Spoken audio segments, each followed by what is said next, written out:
Hello, everyone. Welcome to Me Reading Stuff, the podcast where I just read to you. My name is Robyn O'Neill. I'm a visual artist. I make big pencil drawings for a living, also small ones. Some days I'm angry. Today, sadly, is one of those days. Some days I am totally blissed out. And sometimes I don't know what I am. But whatever you are right now, and I'm really glad you're here. But no matter where you are, what kind of day you're having, how your mentals are doing, I got you. I will never let you down. I will always stand your ground. All I want to do is keep you company and get excited about the things I want to read to you. And let's just go.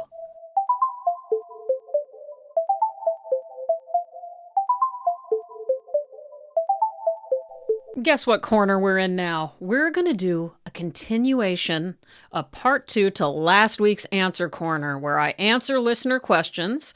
And by the way, I believe I forgot to mention this last time. If you have any questions you'd like me to answer, you can always email them to me at info@robynoneal.com. You just let me know the name you want me to call you by at the end. So you say this question like, Robyn, what is your favorite kind of cracker? ? And then you say, from Sally, from Potomac. You can do that however you want. But anyway, it's info@robynoneal.com. Now, there were some great questions last week. And there were so many, I thought I would get through them faster. But of course, I just talked your ears off. And so anyway, I'm going to, do you hear that? That is the sound of Frankie trying to get into this room. But I can't let her into this room right now. So I don't know what to do. Okay, I took care of the situation. Don't you guys worry about a thing. Okay, so anyway, I'm using the same method as I did last time, which is pulling these questions that I printed out in little strips, and then I folded them up and I put them in a hat. Except now that last time I just put them on the table. Then I told you guys it reminded me of pulling things out of a hat. And now I've just put them in a trashy Ziploc bag here. Not as cool as a hat. Maybe by next time we do this, I'll actually stick them all in a hat. Maybe a beret, since this is an artist podcast. Maybe a bucket hat. Maybe a bowler hat. Or a beanie. Why are they all with bees? Every single hat, it has a bee in front of it? Did I say bowler? If not, a bowler hat does too. Baseball hat. Balaclava. I'm sure there's another bee hat that I'm not thinking of. This is really weird. Well, I'll find one of my bee hats, probably a beret or a beanie. I don't have any of the other hats. Anyway, moving on. Let's read some of your questions, and I want you guys to answer these in your heads as I read them out loud, meaning you pretend that these questions are for you and you answer them. I'd love to hear how you answer them. I really felt like last time my answers were a little harsh. I am a direct person, and I don't think I often get mistaken for somebody who's just being an asshole, but I am very direct, and I am blunt in my responses. So if that comes out in any way, I'm not apologizing for who I am, because this is just who I am. But I don't know. I didn't hear from anybody with those answered questions. So I was like, maybe I was an asshole. Maybe I need to think back. And if I was, it was an accident and I didn't mean anything by it. You know what I think? And I think this in everyday life, no matter what, if anybody is asking me a question, the kindest thing I can ever do is to just give them my honest response. Anything else is just going to lead to problems, even a minor lie. I really do think so. And I've learned that in life by somebody. I used to do a lot of minor lies. And now I'm incredibly honest with people, and I will not say something I don't mean. And I also will not try to be somebody else in my response. So maybe that's what I mean. Maybe I'm just nervous because I was so authentic in my answers last week. And I know some of my answers are bummers, So I'm just being honest, though. And nobody has to listen to me, first of all. The second you hear something that doesn't sound good to you, well, just tune me out for a little bit, or definitely don't pay attention to me in that way. If I'm saying something where you're like, I totally don't agree. Well, that's absolutely 100% fine with me. Okay, anyway, let's do the questions. Here we go. What am I going to get next? And I believe I put one of them back in here because I said I'd give it more thought. But the truth is, I don't think I did give it more thought. Okay. Oh no, here it is. Simone. Okay, I thought I saw something, but I didn't. Simone, who says she's an engineer. What's a food you used to hate as a kid? Sorry. What's a food you used to hate as a kid, but now you're obsessed with as an adult? Okay, well, Simone the engineer, this is my kind of question. If you guys just asked me about food, and that's the only question I got for the rest of my life, I think that'd be the greatest life I could ever live. Just give me a lot of naps in between me answering those questions, and I'm good for the rest of my life. That sounds great, to just answer questions about food. You know, my opinions about certain foods. There's not a lot of food I haven't eaten. I've eaten a lot of food. I've eaten a lot of different foods. Not that I'm like sitting around being so adventurous. I mean, for the most part, I eat boring food, but I feel like I've gotten the chance to eat a lot of cool food in my life. But I really like talking about just like regular American food because that's what I know. And I'm from Nebraska and we just eat, you know, ask me about Velveeta. I probably have 10 million things to say about Velveeta cheese. I love the new mini. For instance, right now, I'm just thinking about it. I love those new mini packages. You know, the Velveeta blocks come in this really, I love the feel of whatever this foil type paper is around it. Well, they've always been too big. They're like enormous blocks that nobody can ever get through. And being who I am, I usually make something with Velveeta, like a casserole in the fall, maybe once or twice a year. And so then you have to buy this huge thing and you don't need it all. Well, they finally came up with a solution and they made ones that are like a fourth or an eighth of the big block. Now, I haven't even bought one yet, but I saw them at the store and I got super excited. So anyway, you didn't ask about that though. Simone, you asked what food I used to. I know this answer right away. I knew it the second I read it. Bean dip. When I lived in Houston from something like late 80 or early 81, sometime in there, to, I think it was late 80 though. All the way until maybe we lived there 2 years or 3 years. And I remember the first slumber party I ever went to, a girl named Heidi. Go over to her house. Her house to me was enormous. I remember it had a really big stairs in the front, like where you could see the top of the next floor. And it just seemed really fancy to me. And I was really excited. And then I don't remember what the main food was, but I just remember there being bean dip. And I remember Heidi's mom really encouraging me to eat the bean dip. And the minute I saw it and I saw that weird brown color, I was like, I just know I can't eat this. And I'll be honest, I now know I did not get sick. Well, anyway, long story short, I had to call my mom and dad and they had to come pick me up. And I was crying because I thought the bean dip was going to make me sick, even though it didn't make me sick, but I felt sick, but it was all out of nerves, you know? So I always had a really nervous stomach and being out of my comfort zone has always just been very difficult for me. I didn't like the idea of spending the night anywhere but my own house. Sometimes I would even have trouble spending the night at my grandma's house, you know? I mean, I loved my grandma.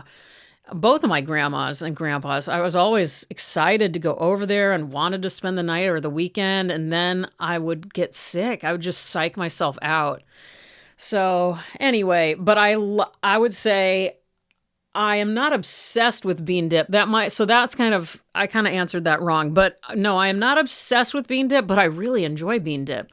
And I love it at certain Mexican restaurants, certain Mexican-American restaurants. I don't know where all this takes place, but in Tex-Mex, we didn't get this a lot. It was all about the cheese, like the queso dip and salsa. But here in the Pacific Northwest, they often have like a warm bean dip along with the salsa that you get with the corn chips. So I love it. And I really think Tex-Mex needs to start doing that. Okay, next question. Thank you, Simone, for that. Thank you for giving me a food question. That made me so happy. Okay, this is from Mia, who is 24 and is an emerging illustrator in Chicago. This says, "Hi, Robyn. I'm just starting to show my work, and I feel like a total imposter every time I submit to anything. How did you deal with that feeling in your 20s and 30s?" Okay, let me be fair to this question, Mia, since the other day I said I didn't understand imposter syndrome, and I really don't. Still, I do understand it. I just cannot empathize, I guess is what I'm saying. I can sympathize, though, because me in other ways, let's see. In fact, I was feeling it today, and not really imposter syndrome, but a version of it where I just felt like, who do I think I am? Why am I even doing this? And when I was first starting out, I'm sure, again, I was just kind of blindly dumb, though, Mia. If you listen to the last episode, I sort of talk about my understanding of imposter syndrome. But I would say that, very realistically, one would need to work on their confidence. And I don't know how you do that as an artist if you don't just naturally have that. I mean, if you don't believe in what you do enough to have the confidence to share it with the world, then and I'm not talking to you, Mia, but just in general, if one doesn't, then why do it? Like, I would just go find something I do have the confidence in. Does that make sense? This is why imposter syndrome doesn't make sense to me, because I just have a sort of radar for things I'm good at, and those things that I'm not good at, I just don't fuck with. Like, I'm not interested. I learned in 7th grade that I tried out for tennis because my mom was really good at tennis, and she was like a Nebraska tennis champion. And I thought, whoa, I want to do the same, which is shocking that I ever thought that was something I'd be interested in. But there is an appeal to tennis to me. I still wish I could play. But anyway, long story short, this was my first big failure in life. I tried out for tennis, and I didn't even come close to making it. And I don't remember how I knew I was at the bottom of the list, but I was at the bottom of the list. And at this point in my life, I was pretty used to being good at the things that I had tried. Like, I really hadn't had a big disappointment until that, in that way. But I'll tell you what, I never once looked back. I never once attempted to be a tennis player again, because I kind of thought, even at this age, we probably can already tell what we're good at. And probably people I would very much notice people's reactions to me. And when I saw people the most impressed, it was when I got good grades and when I turned in an art assignment.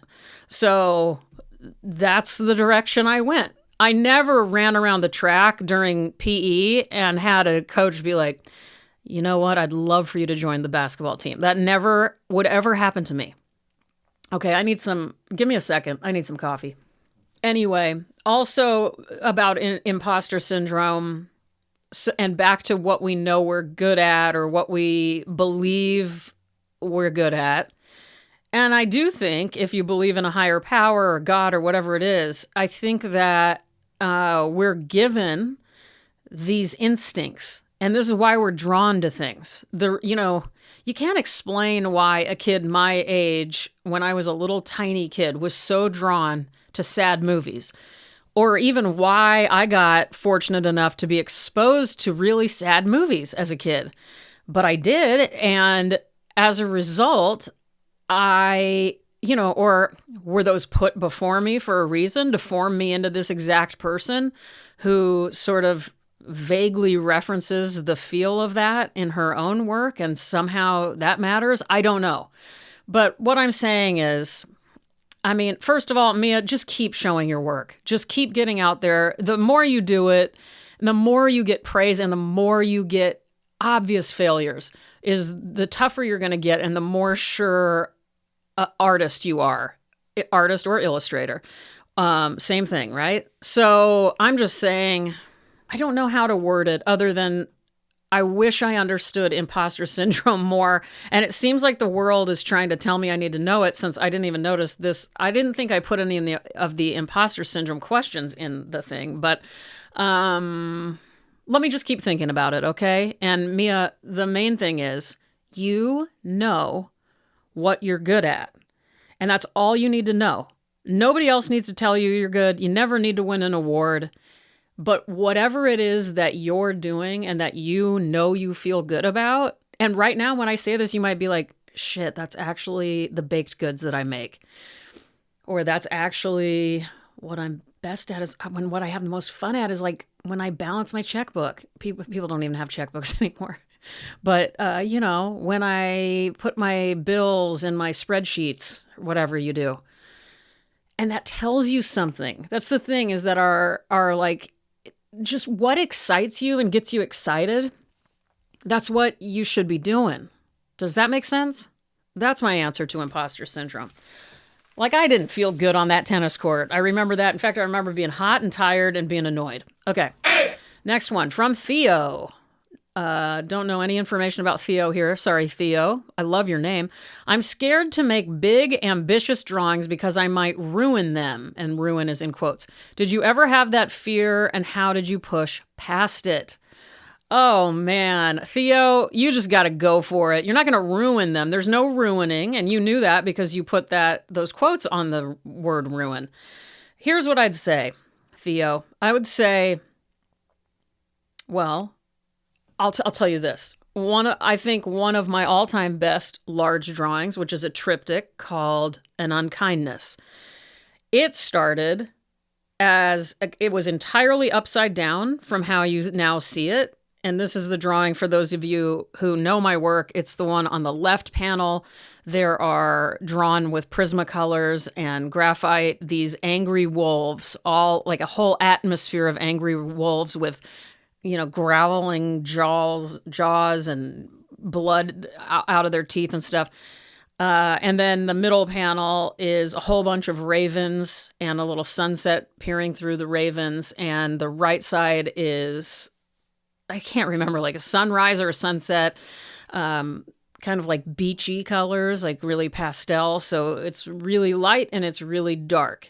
But what it was, it was completely flipped upside down, and it was entirely graphite, and it was going to be my first triptych where I was going to make my men in sweatsuits oversized, so even bigger, or at least as big as real human figures. And they were in a like tropical paradise. And so there were palm trees and all these other trees that I made up that just looked tropical, and plants and all this stuff. Not finished, but completely drawn in and started. And I spent a long time, months on it. And then one day, and then something was just gnawing at me, or nagging at me. And I knew it just wasn't good. And I had to go, you know what? This thing sucks. I either tear this down and don't even use this, or I can just cover it up. And that birthed my first large drawing made with anything but graphite, because this was radical for me to use paint and Prismacolor and colored pencil and all this that I had never done before.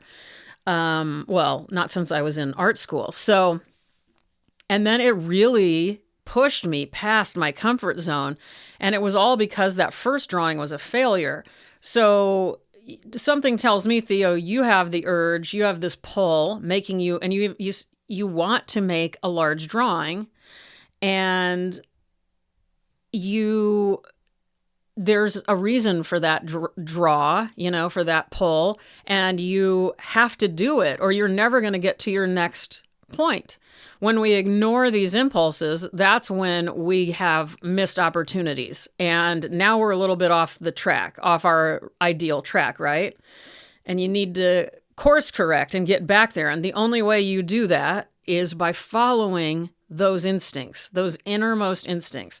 And now again, I'm going to have another example of this. Like if inside you're like, I just want to do that because I want to get famous, then that's not the right idea. But something like, actually what I want to do is make Lego sculptures.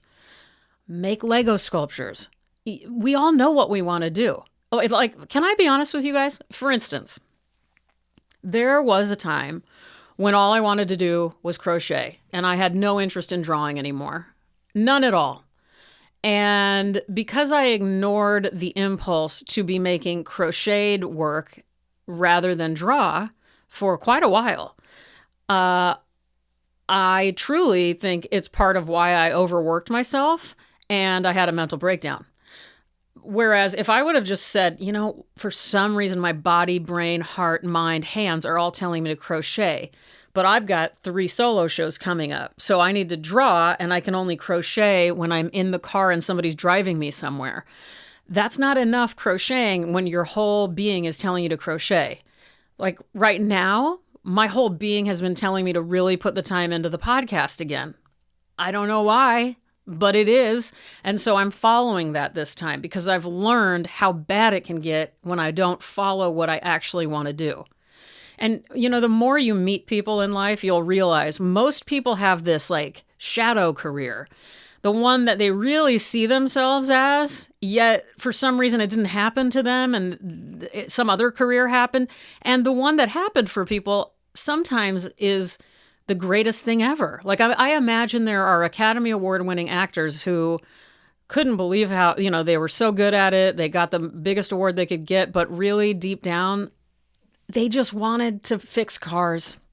They wanted to have their own garage and they loved fixing up cars, and being the center of attention is not their style. They just love the mechanics of car building or whatever it's called. You know what I mean? Okay, you guys, I think that's enough for Answer Corner. Thank you guys for your questions. We still have so many. Oh, I just put the ones that I just answered inside the bag again.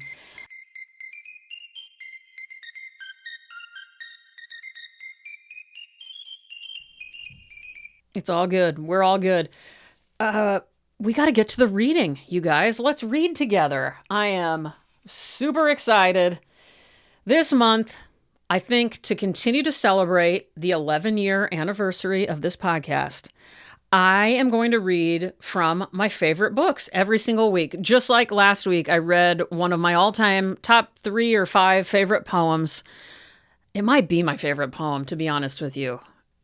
And anyway, that was Wallace Stevens' The Man on the Dump. And now we are going to read from a book I have read from on this podcast 3 or 4 times, I believe. We are referring to Erratic Fire, Erratic Passion, The Poetry of Sportstalk by Passi and Jeff Parker. And this book is from Featherproof Books. This was published in 2015. I believe I read it that first year on the podcast. I'm sure these guys were just like, because I asked them. It was one of the first times I had ever read anything by a living writer on the podcast. If I remember this correctly, I could be a little bit off in my memory, but that's my memory. And so I thought, well, every time I read from somebody who's living, I need to contact them and ask for their permission first. That was a rule I made up for myself.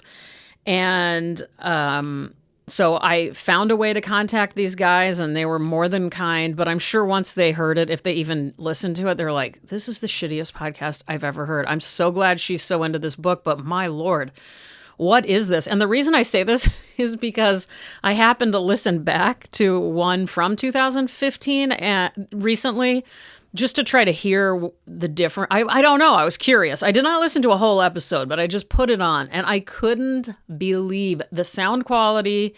It did. Damien said it best because he was with me and he said, yeah, it sounds like you put your phone in another room and then came back to a different room and sat down and just started to talk the opposite direction. And he's like, and then you're done in 5 minutes. And he goes, this ain't a podcast.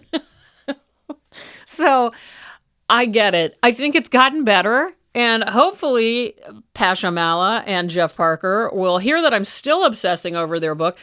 By the way, I'm not so sure about Jeff Parker. I got to look into it. But I know Passi, I see his name come up all the time. He's an incredibly successful writer and just consistently puts out books and novels. So I'm really excited about him. I would say all of you guys, look these guys up. This is their side project, which was, for those of you who haven't been listening for as long, This is a book. How would I describe it? Well, here, sports chatter is often meaningless, yet some athletes transcend the lame cliches and rote patter to offer something sophisticated, surprising, and sublime, something like poetry. Using various poetic forms and line breaks, Erratic Fire, Erratic Passion highlights these unique performances of language by a select group of professional athletes, from Muhammad Ali's dazzling displays of lexical wizardry to Allen Iverson's infamous quote, practice rant, which elevated the post-game press conference from the banal into the realm of the absurd. Also included here are the words of, and then it just lists a whole bunch of athletes, as well as lesser-known figures from cricket, curling, cycling, monster truck driving, racquetball, and many other sports. What I would love is if these guys did a part 2. Because anyway, so these guys, took notes down, which I love in so many ways, because as I've mentioned in the past, I grew up watching sports not because I wanted to, and not that there's anything wrong with that. And these guys genuinely, I think, were athletes or are athletes too and love sports. And I support that 100%. I'm just saying I was never once interested in sports, except later in life, golf, and I'll get into that. But my favorite part was when we would hear the football player interviewed or the basketball player interviewed. I was obsessed with it. And so I would seriously tune in, I would be laying there looking at a book or just zoning out or whatever the whole game.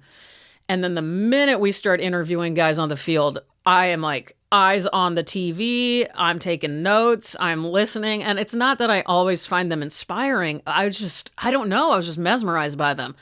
And these guys were like that too, I guess. And then they realized these guys are speaking poetry. And some of these will just delight you. But all of the lines come from words actually said by these athletes. So let me see. Is there anything else? Oh, and I wanted to say something else I learned. This is relating to me reading stuff about Passi Mella. Let me pull it up. Okay, this is an interview with Passi Mella by Taylor Tower from 2012, and it's in the online magazine Maison Neuve, Maisonneuve. What is that? New house? Maison Neuve. I cannot speak French. So, okay. Anyway, here is the first paragraph of that interview. Passi Mella feels things really, really deeply. Once, while reading Javier Maria's The Dark Back of Time on the roof of his old apartment in Brooklyn, he read a particularly moving passage and turned the page to find a photograph of a young boy. His reaction was visceral. It's his little brother who died when he was a kid, Mella describes, and you turn the page and there's this picture of this kid that he's been describing with love and longing and loss. I lost my breath and was so panicked that I threw the book off the roof. The moment helped solidify Mella's own desire to write. What an amazing achievement, to have that physical response in the real world to something that's only going on in your head is pretty amazing. I had to go down and get the book, and I thought, I want to do that to people. Whoa, look at me acting. I acted that out for Passi Mella. I've never done that before. That just came out. That's embarrassing. But anyway, back to, as a podcast that celebrates when we throw books across rooms, because that means we love it so much, Passi Mella had a real-life experience like this. I didn't know this until now, even though this article was out when I read from this book originally. So it makes me want to reach back out to Passi Mella and tell him... Hallelujah, Passi Mella. That's what I want to say. Okay, so we're going to be reading from the book. I have to put on my glasses, and we are going to go for it. The first one I want to read to you guys is going to be... Yeah, we're going for one of the best. Again, I've read from it many times on here. It's called Maple World Pasta. This is by Metta World Peace, otherwise known as Ron Artest. Is that how you say his last name? Artest?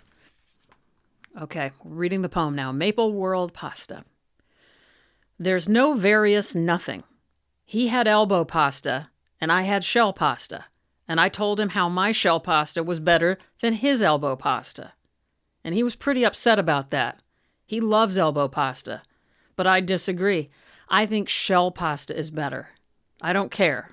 I will stand by that. Shell pasta. It's like when your son is doing bad in math class. Your goal for him does not change, right? You still want him to be a really good kid, right? And good at math. Go do it, son. That's how we are. Do it, Nix. Do it. We're not struggling. It's part of life. You know how life is. We had a bad hair day. I honestly didn't even know who the coach was when I was coming to New York. I just wanted to win a championship. I didn't even know who was coaching. I didn't care. It could have been Aunt Jemima. They could have had the syrup coaching.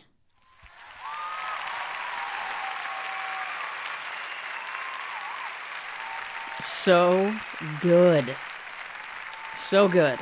So good. Okay, and also just look up any of that guy's interviews and you will be very happy and very entertained. Okay, another classic from Erratic Fire, Erratic Passion is page 64. And by the way, while I say that, I'm reminded you can find this book available online, secondhand some places, but they did sell out on Featherproof Books website. I'm going to put the link in the description because you can buy the digital version, which honestly, if you just want to read these, it'd be a great thing to keep on your Kindle. I actually have it on my Kindle, and it's one that I pull up probably more than anything else that I have on my Kindle, just because I can open any page and just get so excited. I'd laugh. Some of these make me cry a little bit, like this one. This is from Kevin Garnett, who is a basketball player. I think his nickname is The Big Ticket or something like that. Anyway, this poem by Kevin Garnett, through the mind of Pasha Mala and Jeff Parker, is called How Beat Up Are You? I'm beat up, John. I'm beat up. I'm beat up. I'm beat up. I'm out there. I suit up every night. I suit up every night. Banged up, hurt, whatever. 100%. 30%. Ain't no numbers. It's in my heart. And you can't measure that. I'm losing. I'm losing. I'm losing. I'm losing. Can I be honest with you? That is how I felt today. This whole being beat up by your career, that's how I was feeling. And how much work I put in, how much time, you know? I'm losing.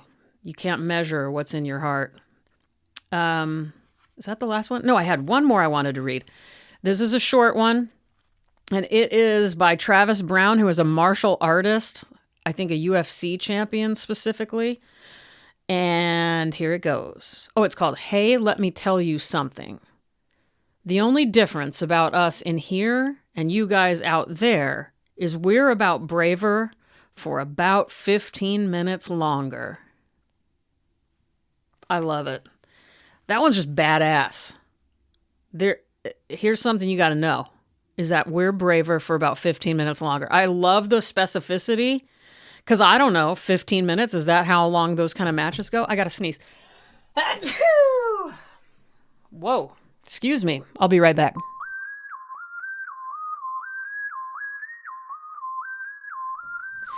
You guys, I have to read one more. This is Anna Kournikova, and as you may know, she's a tennis player, and it's called I Am Beautiful, Famous, and Gorgeous.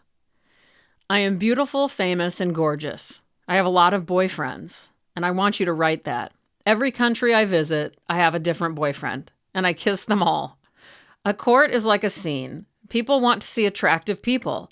I think that tennis is a ladies' sport, so we should look out there like ladies.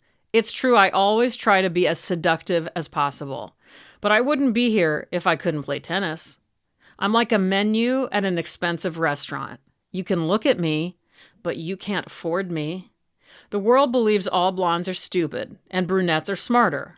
Well, I disagree. Judgment is judgment, whether you're obese or too skinny or not athletic enough.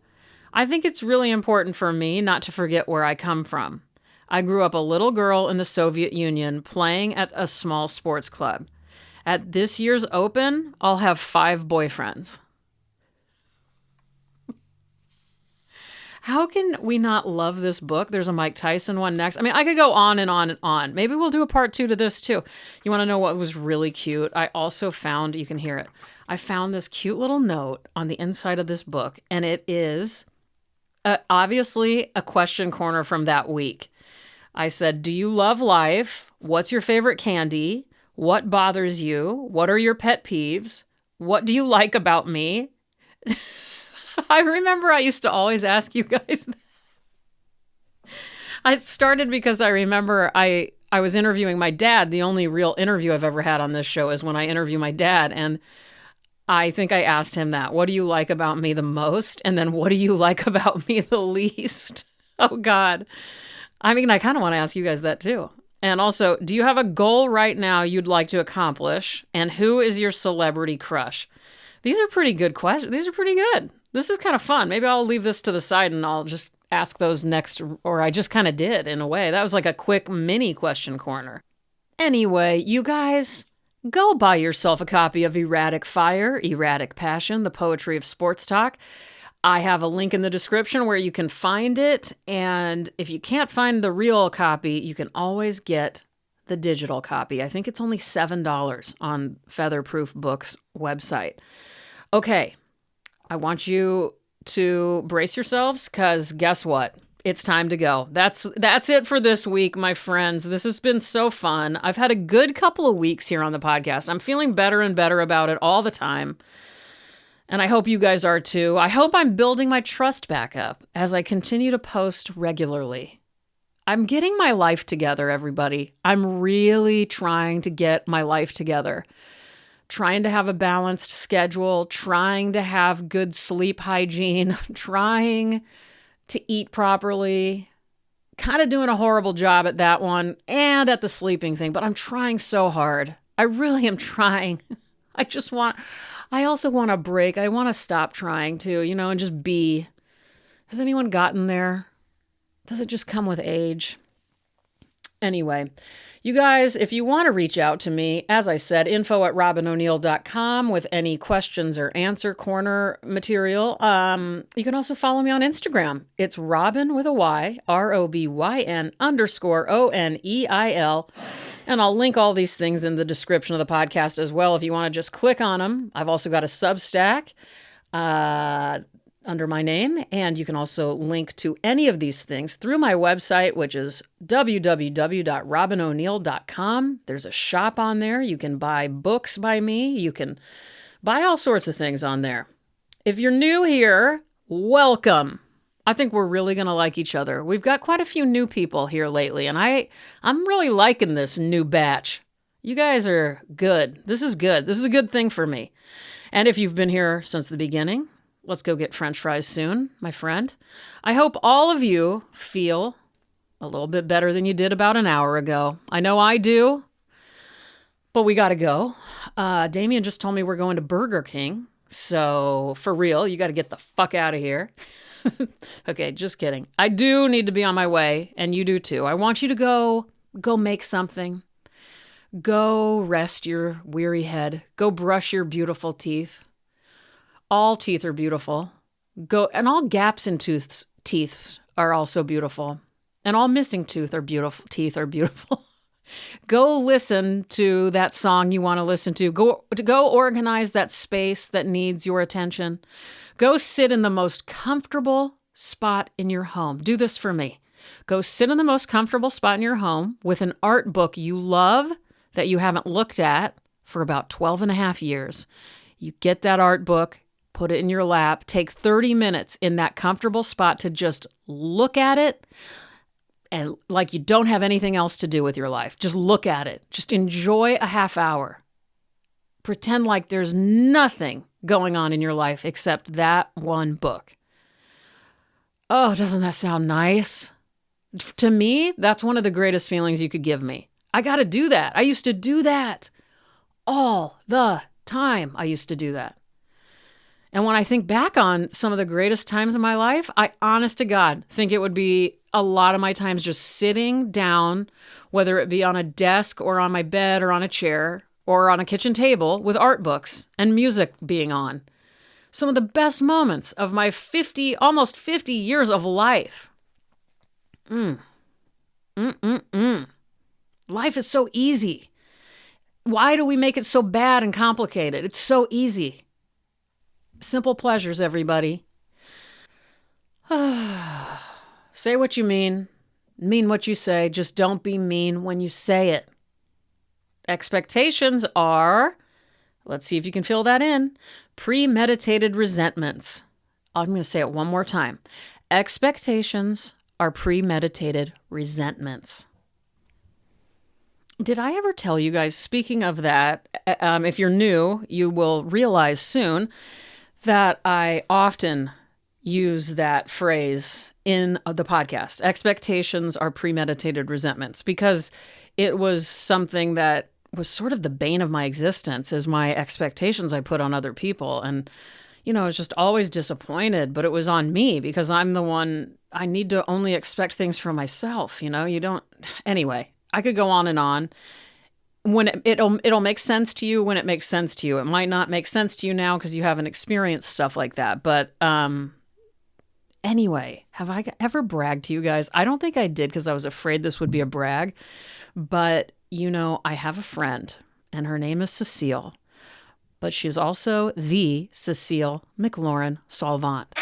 She is a very famous jazz vocalist / artist / visual artist / writer / director / art director / animator / textile artist. I mean, this woman does everything, and she does it all well.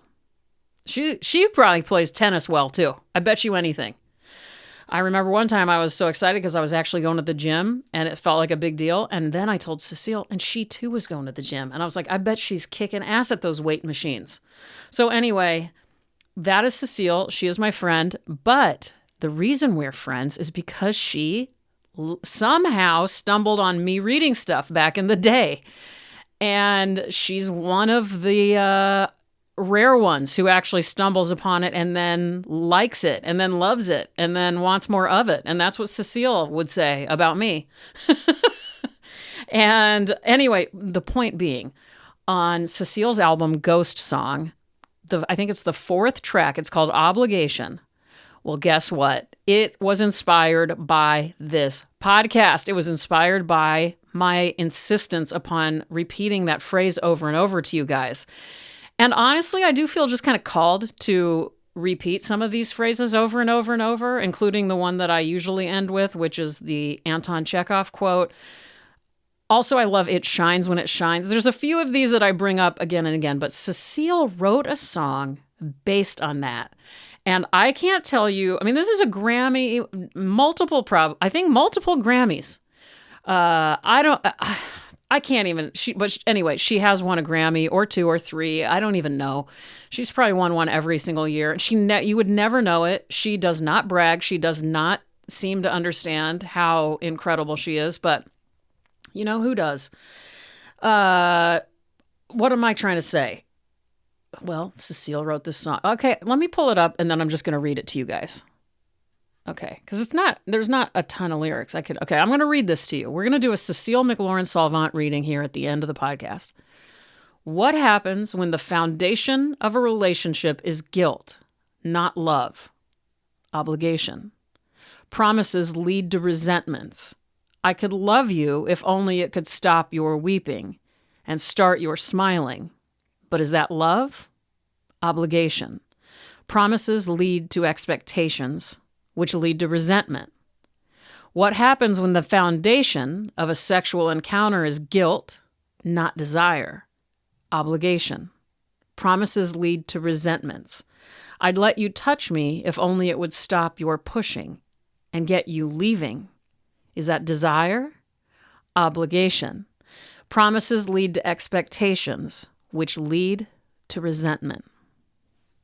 I don't want to throw my laptop, but I kind of want to throw those words across the room. I don't know. Wait, if you guys haven't heard her voice, just get ready. Just get ready.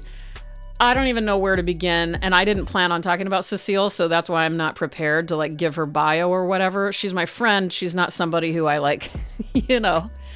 know her bio by heart, but I should. I mean, she's truly one of the biggest living badasses of all time. Whatever. I can't even talk about it. So, yeah, can you imagine? I almost said that must have made me feel really good when I found that out. And it did. It's true. I gotta shut this one down, guys. I've been trying to end this forever. What was I doing?